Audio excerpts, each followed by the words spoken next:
Hi guys, I've been sick. Um, it sucks. So yeah, on Wednesday I had a fever, and then I basically have not left my bed since then. And I've watched like 27 episodes of Scrubs since Thursday. Neil, when you when you said that's how I roll in reference to old Doctor Who, I laughed. That was funny. I wanted you to know that. And I think it's amusing that you were worried about a burglar stealing your violin um, because he had robbed a bank. Maybe he was greedy and wanted more things, and so he would come after your violin rather than like your TV or something that could be easily pawned or, you know, swapped for money. It's hard to believe that. Maybe you can hear me better if I do that. It's hard to believe that someone would go on the violin black market, especially a thief. Although he was a bank robber, which makes him professional. Um, I look so weird on my side. Best thing, Neil or Jake, I still haven't seen your video from Monday. I've watched the first like 2 minutes and 20 seconds, and then the video stops loading every single time. It's really annoying. I don't know if it's something wrong with YouTube or what, but it's the only video that I can't view apparently, and all I can get out of it is that you were asking, and I didn't see this from the movie, I saw this from Neil's video, but that you want to know the best thing that happened to me this week.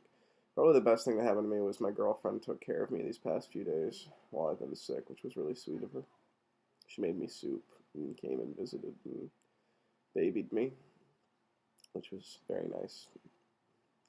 And in terms of the AI answers, I wish Neil was right. I really do, because Neil offered to punch himself in the gut or pat himself on the back, and Jake didn't offer to do anything. But Jake was right. I was the robot both times.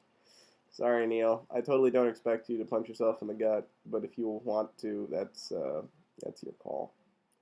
Um, in terms of Lawrence of Arabia, I'm flexible. We can push that off until you're done with Chicago. That's totally understandable. Neil, could you explain to me why Great Expectations is a good book? Because I was forced to read it in the eighth grade. I think I got through chapter 3, and then I started using Cliff Notes because I hated it so much. There are people that really seem to love it, and then there are a bunch of kids who were forced to read it at a young age that all hate it. Could you explain to me why it is a good book? Because to me, it's just really boring, mundane English life, and I don't understand the point of it. I don't know. Anyway, maybe I was just too young and I hate it so much from those evil memories, but whatever. And then lastly, I'm going to show you some DVDs. Evil Dead, Evil Dead 2, Army of Darkness, and Bruce Campbell versus the Army of Darkness, the director's cut. It's the official bootleg edition, which is kind of a funny DVD thing. God, I wish I could figure out left and right. There we go. So my favorite of those has got to be the original Army of Darkness, not the bootleg edition, because I don't like the ending for the bootleg edition. Um, and the ending in the original version is way more amusing. And I think I like that one best because that was the first one I watched as a kid. It was on the Sci-Fi Channel all the time, and I don't think I would have gotten the humor from the other two or the darkness at that young age, but I totally thought that Army of Darkness was silly and ridiculous and hilarious. And I think I've covered everything on my list, so I get to edit this now. I'm sorry that I'm still sick and blah, but I made a video. Yay.